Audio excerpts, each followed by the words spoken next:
भाई हमारे देश का जो युवा है वो भी पागल है। मेरे को एक बात बताओ, तुम्हें मंदिर बना के दे दिया और तुम्हें जिंदगी में क्या चाहिए? हैं? अयोध्या में मंदिर बन गया, उसका पूजन हो गया, और इससे बड़ा मुद्दा और क्या है? अब तुम्हें जॉब भी चाहिए।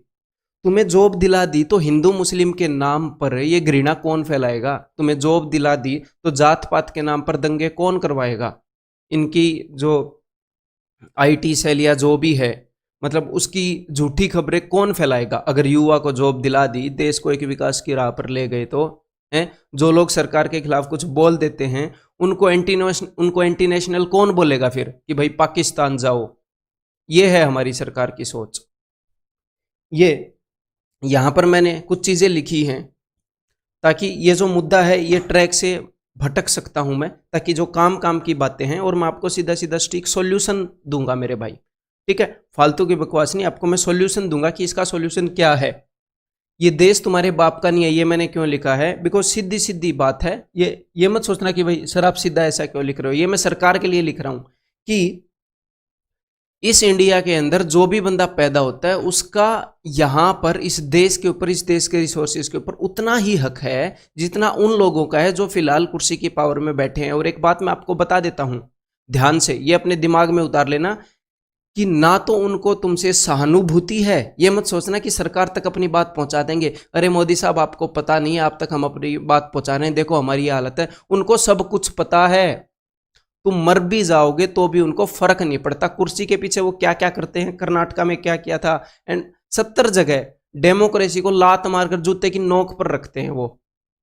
उनको वो पावर कौन देता? उनको वो पावर हम देते हैं।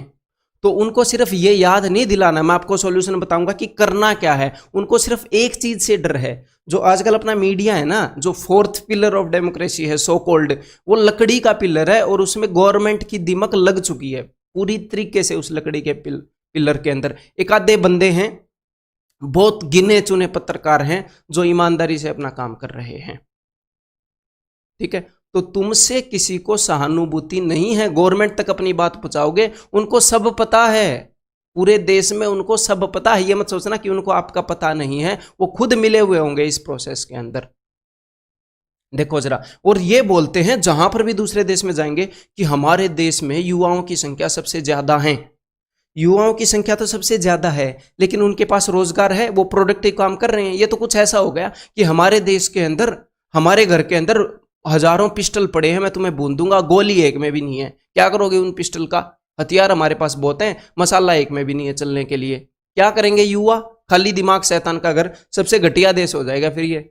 युवाओं की संख्या ज्यादा है, क्या करेंगे युवाओं की संख्या काम, अगर उन्हें रोजगार ही नहीं मिलेगा तो मेरे भाई, जब आपको कोई कुत्ता काटता है तो आप उसको ये नहीं बोलते, काटने को आता है, कि कुत्ता जी प्लीज जाइए, हैं हमारे ऊपर सहानुभूति रखिए ना। देखो ये कड़वी बात है लेकिन ये सच्ची बात है। फर्क नहीं पड़ता इन लोगों को जो कुर्सी पर बैठे हैं, आपकी जॉब रहे ना रहे, आप जियो आप मरो, इतना ही फर्क नहीं पड़ता। सच्चाई है। तो मेरे भाई इनको ये याद दिलाना पड़ेगा, और हमारे ही हाथ में एक रिमोट बटन है जिन हमने इनको ऊपर बैठा रखा है। क्या इसका सॉल्यूशन होगा वो मैं आपको बताऊंगा। और बहुत बढ़िया बात है, मतलब जो भी अपने साथी लोग आए हैं, कई टीचर्स आए हैं, बड़े छोटे, मेरे भाई बहन जो भी इस मुद्दे के ऊपर बोल रहे हैं, मतलब आई सल्यूट देम। इस मुद्दे के ऊपर बोलो, मेरा भी बहुत दिनों से मन था, लेकिन अभी मतलब अभी एक ठीक लहर उठी है, बहुत बढ़िया उठी है, और सारे लोग इसके अंदर शरीक हुए हैं। तो देखो बात क्या, मैं फैक्ट्स की बहुत ज़्यादा बात नहीं करूंगा, जो मेरे और मतलब जो और टीचर्स हैं और लोग वो बता चुके हैं बहुत सारे फैक्ट्स की बात, मैं सीधी बताता हूं। एक तो लो वैकेंसी करते जा रहे हैं, हर एक जॉब के अंदर वैकेंसीज को लो करते जा रहे हैं, रिक्रूटमेंट प्रोसेस को लॉन्ग करते जा रहे हैं। इसको डबल कर दिया, इसको आधा कर दिया, 4 गुना नुकसान हो रहा है, प्रोसेस 4 गुना स्लो हो गई है उतने ही लोगों को रोजगार देने की, और फीस को हाई ले रहे हैं। मेरे को ये पहले पता नहीं था, मेरे को वीडियो में देखकर पता चला, अभिनय सर की वीडियो में ही, कि भाई 500 रुपये फीस लेकर ये बोल रहे हैं कि 400 बाद में ले लेना। मतलब हद है भाई। जो लोग पहले से ही बेरोजगार है उससे तुम 400 रुपये उधार ले रहे हो, और ऊपर से ये एक रॉन्ग क्वेश्चन स्कैम। ये मैंने लगा, इतनी सारी चीजें बता रहा हूं, एसएससी के पास या किसी भी और कमीशन के पास इतना खोपड़ा नहीं है कि 100 क्वेश्चन ठीक से 23-20 पेपर ठीक से सेट कर दे और एक भी क्वेश्चन गलत ना आए। बच्चों से 100-100 रुपये लेते हैं, वसूलते हैं बाद में रिप्रेजेंटेशन के नाम पर, हैं। तो मेरे भाई आपको एक बात बता दूं कि जब इन लोगों ने, ताकि एक भी बात मिस ना हो जाए काम की, जब इन लोगों ने कोरोना में अपनी जो प्रेजेंट सरकार है सपोर्ट मांगा लोगों का, जनता कर्फ्यू के लिए बोला, तो जनता ने कैसा सपोर्ट दिया था? 22 या 23 मार्च को जब जनता कर्फ्यू लगा, कैसे थालियां बजाई थी जनता ने शाम को? जनता ने भर भर के सपोर्ट किया। नोटबंदी के टाइम पर लोग लाइन में खड़े रहे, फिर भी ये बोलते रहे कोई नहीं, कुछ मुश्किलें सहनी पड़ती हैं अपने देश के लिए। खड़े थे कि नहीं लाइन में? मुझे भी पता है, कई हफ्ते अपने घर में रुपए नहीं आए थे, एटीएम से मुश्किल से, एक मेरे 2 दोस्त हैं वो निकाल के लाए, उनसे उधार लिए थे, हैं। और हाँ, जब खुद की कोई काम हो ना, जब खुद के ब्लैक मनी को व्हाइट में कन्वर्ट करना हो, हैं, तो एकदम से स्कीम इंप्लीमेंट हो जाएगी जी। कल रात 8 बजे या फिर आज रात 12 बजे से नोट बंद हो जाएंगे सीधा। मतलब तब एक दिन का भी टाइम नहीं देंगे जनता को। और उसकी इंप्लीमेंटेशन क्या होगी? आपको मैं एक बात बता दूं, सीईटी के ऊपर भी सीईटी लेकर आए हैं ना। मैं आपको बात बता देता हूं, बहुत बड़ा ढकोसला है। जब नोटबंदी के टाइम पर कितने मीठे मीठे वादे किए थे, उसकी इंप्लीमेंटेशन क्या हुई थी? मतलब कब डले थे एटीएम के अंदर? नोट भी नहीं डले थे एक हफ्ते तक। मतलब बुरा हाल हो गया था, लोग मर गए थे उसके कारण। तो स्कीम तो बहुत सुंदर सुंदर लाएंगे, काला धन ले आएंगे, हर एक के खाते में इतने रुपए आ जाएंगे, स्कीम तो बहुत बढ़िया बढ़िया लाएंगे, हैं। कागज के ऊपर वो स्कीम मतलब सोने जैसी लगेगी, और वो कोयले जैसी भी नहीं होगी जब वो एक्चुअल में इंप्लीमेंट होगी। और बात किस चीज की करते हैं? आत्मनिर्भर भारत की। मेरे भाई एक बात बताओ, आत्मनिर्भर भारत बोल देते हो, ठीक है, तुम ये बोल रहे हो पकोड़े बनाओ, ठीक है, कोई दिक्कत नहीं है भाई, पकोड़े बना लेगा बंदा। लेकिन कैसी कैसी चीजें तुम लेकर आए हो? डीमोनेटाइजेशन। जब डीमोनेटाइजेशन आया तो इतने रोजगार थे जो बंद हो गए। पहले तुम बोल रहे हो कि आत्मनिर्भर बनो, हमारी ये सोच है कि आत्मनिर्भर बनाए, तो नोटबंदी लेकर आए तो बहुत सारे बिजनेस बंद हो गए थे। ये देश अपने जीडीपी से नहीं चलता। जब एक गरीब के घर में बच्चा रो रहा है, उसका बेटा बोल रहा है पापा मुझे रोटी दे दो, दूध दे दो पीने के लिए, तो वो ये नहीं बोलता बेटा we are one of the largest economies, हमारा जीडीपी बहुत ज्यादा है, तू रोटी का क्या करेगा? भाई गरीब के घर में रोटी और बेसिक सुविधाएं पहुंचनी चाहिए। एक जो आम सी रिक्वायरमेंट है एक बंदे की, इनकम, मतलब एक लाइफस्टाइल के लिए उसको कुछ तो रुपए चाहिए ना। घर में एक जवान बंदा बैठा है, वो नौकरी लगेगा तब वो कुछ रुपए पैसे लेकर जाएगा, कुछ बेसिक नीड पूरी करेंगे। और सरकारी नौकरी में कितनी तुम लाखों की तनख्वाह दे रहे हो, जितनी तनख्वाह देख रहे हो, मुझे उससे कोई प्रॉब्लम नहीं है, लेकिन ये है कि वो तो ठीक से दे दो, वो नौकरी तो ठीक से दे दो। कोई भयानक ऐसी चीज थोड़ी है, वो नौकरी तो दे दो ठीक से, उसका प्रोसेस तो तुम ठीक से करवा दो। जब जनता से सपोर्ट मांगा है मोदी जी ने, मतलब जितने की उन्होंने उम्मीद ना की होगी ना, उससे ज्यादा सपोर्ट उनको मिला है। नोटबंदी में भी और डिमोनेटाइजेशन में, डिमोनेटाइजेशन बोल रहा हूँ, कोरोना के टाइम पर भी। और आत्मनिर्भर की बात है तो डिमोनेटाइजेशन जब हुआ, जब लोगों के धंधे ठप हुए, कितने लोग, जब जीएसटी लगाकर इन्होंने नाक में दम कर रखा है बिजनेसमैन लोगों के, या बहुत सी ऐसी चीज हैं मतलब जिसको ठीक से इंप्लीमेंट नहीं किया है, लोगों को समझ में ही नहीं आ रहा है क्या मामला है। देन हाँ, बोलते हैं कि हमारे पास इतने युवा हैं, 70 साल, मतलब आज़ादी के इतने साल के बाद अपनी एजुकेशन पॉलिसी चेंज हुई है। जब यही एजुकेशन पॉलिसी पहले कांग्रेस लेकर आ रही थी, तब इसी चीज़ का विरोध कर रहे थे। युवा तो हैं, उनको ठीक से पढ़ाएंगे तभी तो वो आगे जाकर आत्मनिर्भर बनेंगे। उनके अंदर कोई स्किल ही नहीं होगी, ऊपर से तुम गवर्नमेंट जॉब देखो, क्या आत्मनिर्भर बनेंगे वो? जब यही चीज़ पहले लाई जा रही थी ठीक से एजुकेशन पॉलिसी, और कोई भी स्कीम निकालेंगे 50 करोड़ तो उस स्कीम के ऊपर इंप्लीमेंट करने में लगाएंगे, 500 करोड़ उसके ऊपर मार्केटिंग में लगा देंगे। बहुत बढ़िया बात है भाई। तो मैं आपको एक बात बता देता हूं, अगर आप ये चाहते हो कि मैं इनकी नज़रों में आऊं, सरकार तक मेरी बात पहुंचे, मोदी जी आप तक मेरी बात पहुंच जाएगी, तो मोदी जी आपकी बात मान लेंगे। उनको पता है पहले से ही आपकी बात, कहीं से आपकी बात नहीं मानने वाले वो। उनको सिर्फ है कुर्सी का चक्कर। हर एक सरकार को, मैं सिर्फ ये नहीं बोल रहा इस सरकार को टारगेट कर रहा हूँ, इसको, इससे पहले को, इसके बाद, ऐसे ऐसे लोग घुसे पड़े हैं, डेमोक्रेसी की जरा भी इज्जत नहीं है। जब उनके ऊपर बात आएगी तो आपकी बात मानी जाएगी। आपको सीधा सीधा उनको चैलेंज करना पड़ेगा कि भाई देश तुम्हारे बाप का नहीं है, हम, तुम नौकर हो हमारे, तुम्हें चूज किया था कि हमें रिप्रेजेंट करो और हमारे बिहाफ पे तुम काम करो इस देश के ऊपर।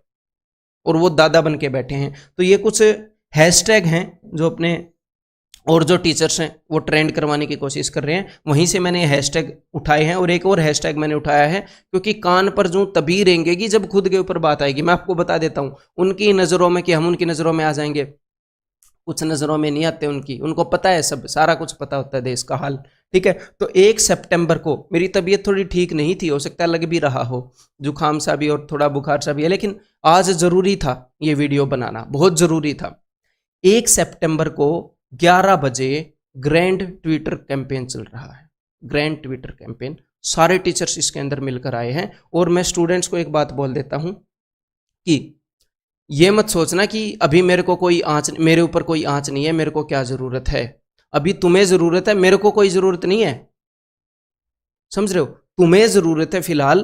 तो तुम इस वीडियो को कितना भी शेयर करो, किसी मतलब तुम किसी भी टीचर की वीडियो को शेयर करो, इसको दूसरी को किसी को भी उसको फैलाओ, और कुल मिलाकर अपने जितने भी भाई बंधु हैं, रिश्तेदार हैं, काका ताऊ के लड़के हैं, उनको ये बताओ कि 11 बजे ये हैशटैग ट्वीट करा रहे हैं, इनकी स्पेलिंग चेंज मत करना, कुछ स्टूडेंट को पता नहीं होता है, एग्जैक्टली यही स्पेलिंग लिखना, कहीं पर कॉपी करके रख लो इनको, व्हाट्सएप के अंदर या कहीं पर कॉपी करके रख लो, एक बार लिख के रख लो, वहीं से अपने ट्वीट के अंदर डालना, ट्विटर के ऊपर ये कैंपेन करना है। ठीक है, hashtag SSC declare CGL result, hashtag speak for SSC railway student, और ये जरूर आपने करना है। मेरी बाकी टीचर से भी रिक्वेस्ट है मेरे भाई, जब तक आपने सीधा चैलेंज देना, नो जॉब नो वोट, जब तक जॉब नहीं दोगे तब तक वोट नहीं मिलेगी। मतलब ये नहीं है कि कोई भी आपको आगे जॉब दे तब वोट देगा। देखो प्राइवेट के अंदर भी इन्होंने माहौल खराब कर रखा है, जब तक आपको अपनी एजुकेशन क्वालिफिकेशन की बराबर की जॉब नहीं मिलती ना, तो आपको जॉब नहीं मिली ये मान लो। अगर आपको अपनी एजुकेशन क्वालिफिकेशन के बराबर की जॉब नहीं मिली तो वोट मत देना अगली बार। अगर आपने सरकारी नौकरी में अप्लाई कर रखा है और वहां पर प्रोसेस लेट कराया है कमीशन ने, तो वोट मत करना अगली बार। अगर ठीक ठाक प्रोसेस कराया है, आपको भाई जॉब नहीं मिली क्योंकि आप अच्छे से नहीं पढ़े, तो कोई दिक्कत नहीं है भाई, तो सरकार क्या करेगी। लेकिन इन्होंने अपना काम ठीक से नहीं किया, कुछ भी चीज लेट की है, कुछ भी चीज में घपला किया है, तो अगली बार वोट मत करना। जॉब के रिगार्डिंग कुछ भी चीज खराब करेंगे, देश के अंदर इतने जवान लोग हैं, जब आप इनको हिलाओगे ना, इनकी कुर्सी को हिलाओगे, जब ये हिलेंगे तभी ये आपकी बात सुनेंगे। समझ में आ गई बात। बाकी इज्जत किसी भी चीज की फिलहाल लोगों के अंदर है नहीं, मतलब डेमोक्रेसी को लेकर मेरे को नहीं लगता कि बहुत सारे नेता ऐसे हैं जो राजनेता हैं वो तो एक्टिंग कर रहे हैं, और जो एक्टर हैं वो पॉलिटिक्स में आ रहे हैं और उनको लोग जिता रहे हैं। अजीब अजीब ही माहौल चल रहा है। और यहाँ पर जैसा कि मुझे लगता है, मेरा ओपिनियन हो सकता है कि जो रवीश कुमार जी हैं NDTV वाले, उन्होंने भी अपने लिए पहले मतलब इसी एजुकेशन के रिलेटेड ही, CGL के रिलेटेड उन्होंने आवाज़ उठाई थी, वो आवाज़ डेफिनेटली उठाएंगे, उन तक इस वीडियो को पहुँचाओ, किसी भी टीचर की वीडियो को पहुँचाओ। और जो बड़े बड़े प्लेटफॉर्म हैं, study IQ, Unacademy, Exampur, wifi study, मैंने यहाँ पर कुछ लिखे हैं, जितने भी बड़े बड़े प्लेटफॉर्म हैं उनको भी आप बोलो ताकि वो भी वीडियो बनाएं। और अब तक बहुत सारे लोगों ने वीडियो बना दी है, लगभग ऑलमोस्ट हर एक बंदे ने वीडियो बना दी है। और मैं ये कोशिश करूंगा, बाकी टीचर्स को ये बोलना चाहूँगा, अगर कोई सुन रहा है तो ये बात आप उन तक पहुँचा देना कि देखो गवर्नमेंट की नज़रों में आने से कुछ नहीं होगा, सीधा सीधा चैलेंज करना पड़ेगा कि अगर आप इस प्रोसेस को ठीक नहीं करोगे तो हम वोट नहीं देंगे। जब खुद के ऊपर बात आती है ना तो ही सुनता है बंदा, नेचर है, क्या करें।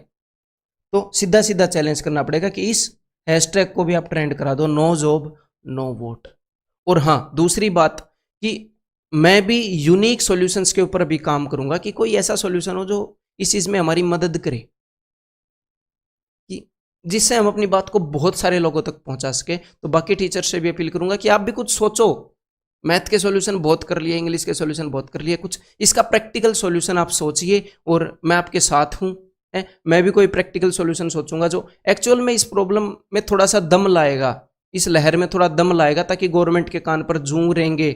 वो जाग रही है, उसको सब पता है, बस काम नहीं करना चाहती, अपने अपने काम करना चाहती है, अपने अपने मतलब के। ठीक है, और कोई बात रह गई हो? हाँ, और लोग बोलते हैं कि पॉपुलेशन बहुत ज्यादा, भाई इंडिया की कितनी जॉब दें। अंग्रेजों ने जब भारत को गुलाम बनाया था ना, तब उन्होंने ये चीज ऑब्जर्व की थी, इस देश के अंदर जो बंदे हैं वो बहुत ही हम्बल हैं, बहुत ही इंटेलिजेंट है, इनको कुछ बोलोगे तो इतना जल्दी विद्रोह भी नहीं करते, हम्बल हैं, बहुत इंटेलिजेंट भी, खतरनाक है, दिमाग में कैलकुलेशन कर लेते हैं, और हार्ड वर्किंग भी हैं। तभी यहाँ के लोगों को क्लर्क बनाकर पूरी दुनिया के अंदर वो जिस चीज के ऊपर राज कर रहे थे ना। तो इंडिया के लोगों के टैलेंट के ऊपर शक मत करना कि पॉपुलेशन बहुत ज्यादा है, कितनों को जॉब दें, टैलेंटेड है मेरे भाई, दूसरे देशों में भी जाकर काम कर रहे हैं, ऐसी बात नहीं है। अपनी पॉलिसीज ही ऐसी बना कर रखी हैं। कुछ एक आधी बात और अगर मैंने लिखी हो तो मैं देख लेता हूँ। हाँ, अगर अपनी चीज़ लगानी हो ना, अपनी चीज़ अगर इम्प्लीमेंट करनी हो तो कल रात 8 बजे से नोट बंद हो जाते हैं, लेकिन जब रिजल्ट लाना हो ना तो 4-4 साल लग जाते हैं, 5-5 साल इनको लग जाते हैं। तो अब मैं सिर्फ इतना कहना चाहूँगा इस वीडियो से, आप क्या लेकर जाओ स्टूडेंट को। नंबर 1 बात, गवर्नमेंट के कान पर जूं भी नहीं रेंगेगी अगर उनके मतलब की बात नहीं होगी। तो इस चीज़ को ट्रेंड कराना ज़रूरी है और इस चीज़ को दिल पर लेना ज़रूरी है। अगर ये काम आप नहीं करोगे, मोस्ट इंपॉर्टेंट काम है, जब अगर बंदा रोजगार होगा, चोरी चकारी नहीं होगी, घर में कुछ 2 पैसे आएंगे, लोग बीमारी से नहीं बनेंगे, हैं भूखे नहीं मरेंगे, कुछ काम ढंग का काम करेगा बंदा, उसका दिमाग शांत रहेगा, कुछ बढ़िया चीज़ों में अपनी लाइफ को इन्वेस्ट करेगा। हैं बेरोजगार युवा पता नहीं कहाँ कहाँ पर भटकेगा बेचारा। तो इस वीडियो से इस चीज़ को सीरियस लेना है, इन हैशटैग को ट्रेंड कराना है। और मेरे लिए नहीं भाई, हैं मैं अपना करियर किसी लाइन में अभी चूज कर चुका हूं, तो मेरे लिए नहीं, अपने लिए आपने काम करना है इस चीज के ऊपर। इस वीडियो के अंदर मैं इतना ही कहना चाह रहा था, और मैं जल्द ही और वीडियो लेकर आऊंगा अगर मेरे पास प्रैक्टिकल सॉल्यूशन कुछ मिला तो। फालतू में बोलने का कोई फायदा नहीं है, हैं?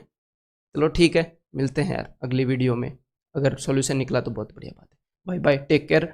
जरूर इसको सार्थक करना इस चीज को।